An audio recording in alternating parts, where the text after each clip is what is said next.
Okay, I'm going to give one more attempt at this. It's called The Green Man, and I wrote it for the Spike community in Peckham, South London, about 15 years ago. And it really does epitomise something about their spirit of nature.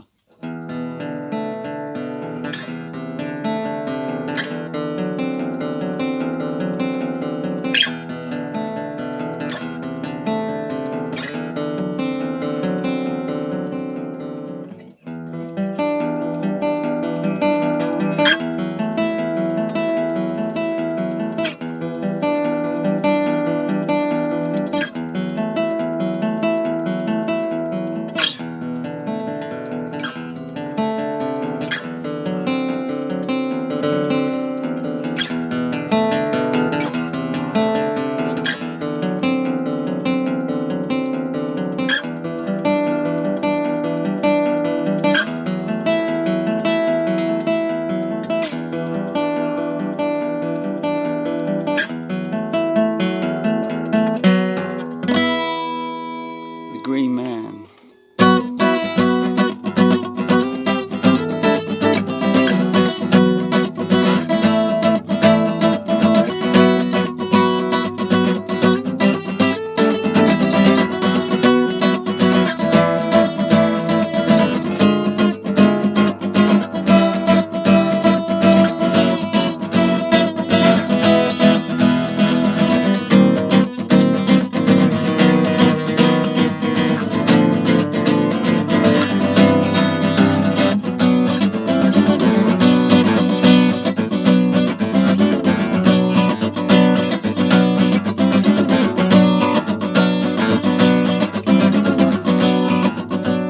I'm a wolf, I'm an owl, the hunted deer, the bull of a tiger, the predator, the prey, the mouse on an order. My feet are wet with travel of rain. My hair is a map of twigs and disdain. In tooth and claw, I was born on a back. Our nature produced me to widen her tract, to regain what has been lost, to the men of fame. Descended are they from the families of Cain.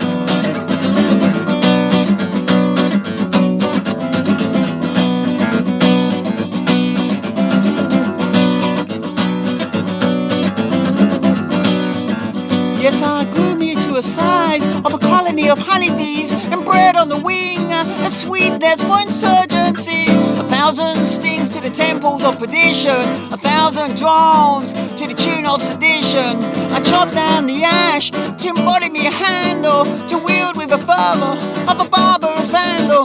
With metal I sharpen the edge to a tinker, to cut through the mire of Babylon's pinchers.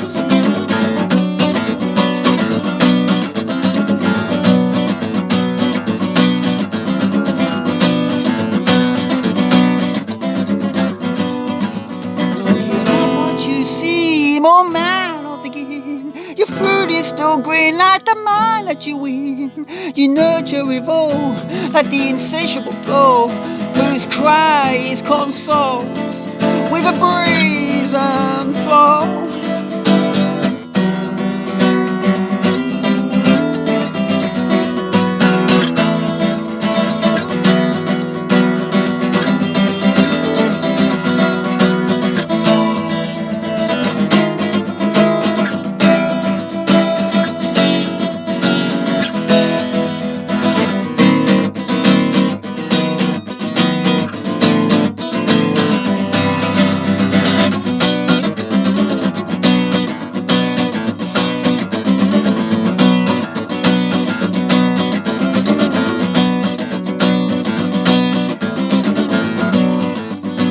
The holly bore me a hand with a pang of deliverance, took a towel from the land of the offended officiants. She bore me a prick with a poignant remittance, to go into humanity or like a scout unto pittance. I blew me a scream from the word of on beam to the slaughter of man. Upon the altar he shams, his blood feeds the soil in revenge and spoil, to replenish the earth from my mom's unrelenting toil.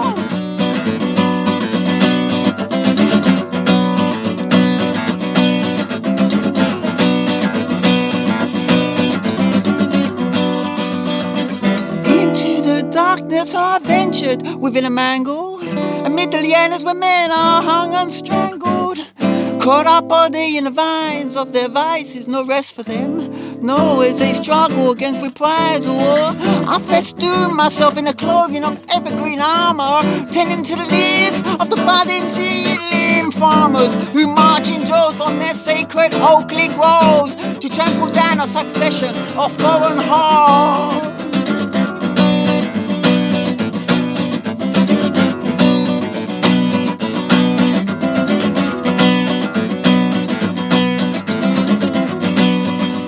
And in that most quiet place where the yew casts its face, I bend me a bow that is strong with a vow to cast upon the assailants of my gallant verdant glades a death as promiscuous as the rape of my virgin vows.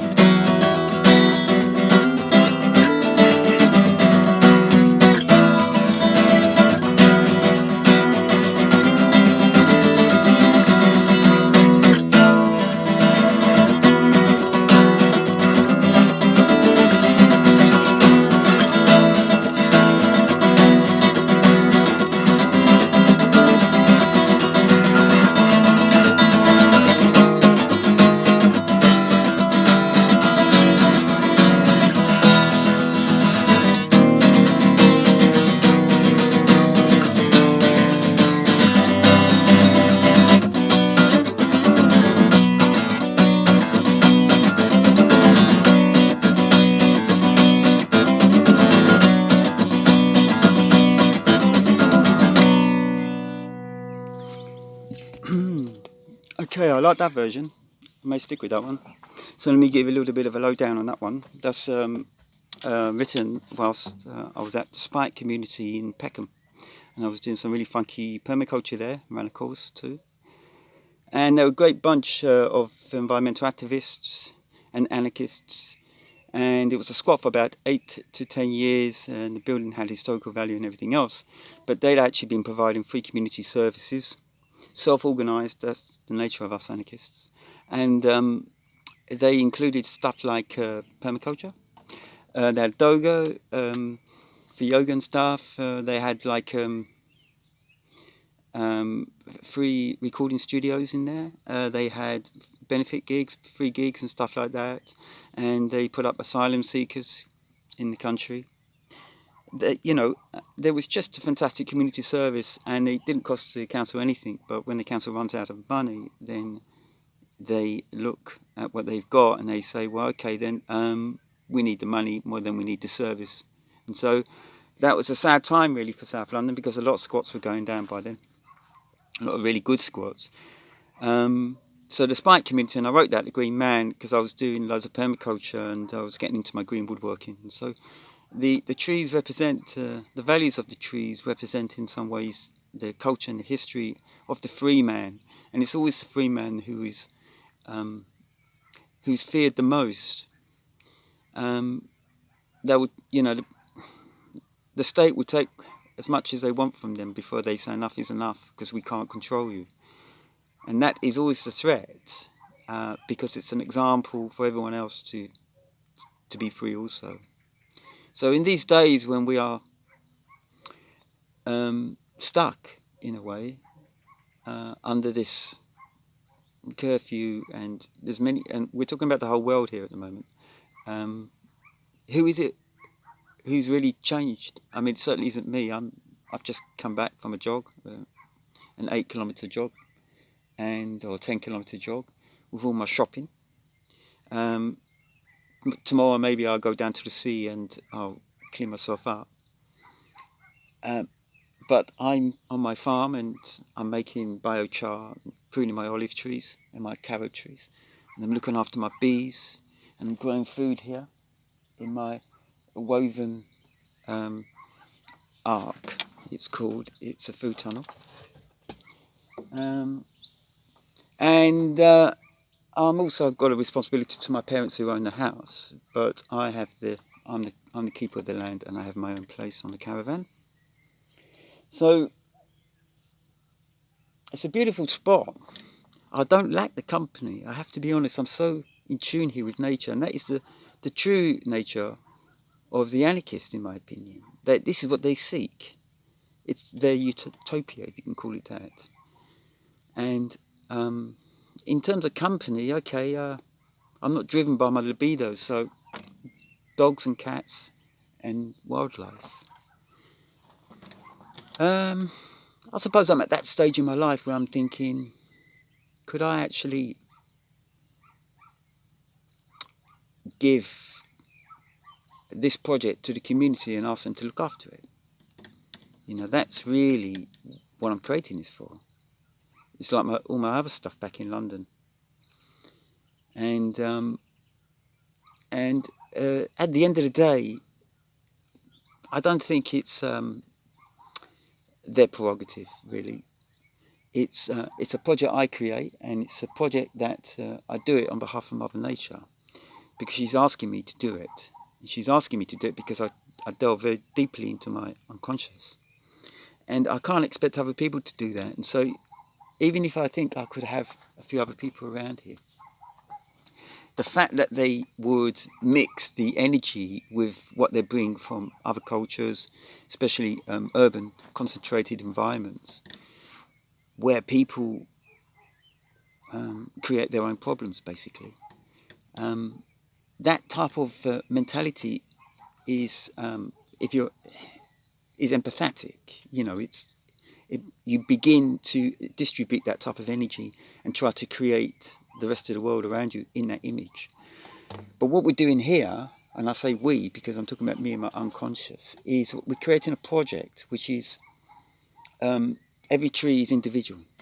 There's a cycle of energy, and we work with the elements, we work with chaos, we work with providence and our deeper selves in the sense that we're trying to discover even more about our origins. I hope this message gets to you, that I have not changed since the virus began, and in fact I feel useful. And I said this once to my permaculture buddies, 15, 20 years ago, that in a catastrophe or in a global pandemic like we've got now, where the status quo is crumbling before our very eyes, the economy is on the verge of complete collapse almost. Why don't we restructure society and actually plan for the future rather than plan for crisis? Plan for the future and plan for a way forward where we decentralize our problems, where we decentralize our goods and where we, in effect, recreate equality according to the needs of the land rather than the needs of the elite. This place is open, it's welcome to other people. I'm waiting to see who would follow me.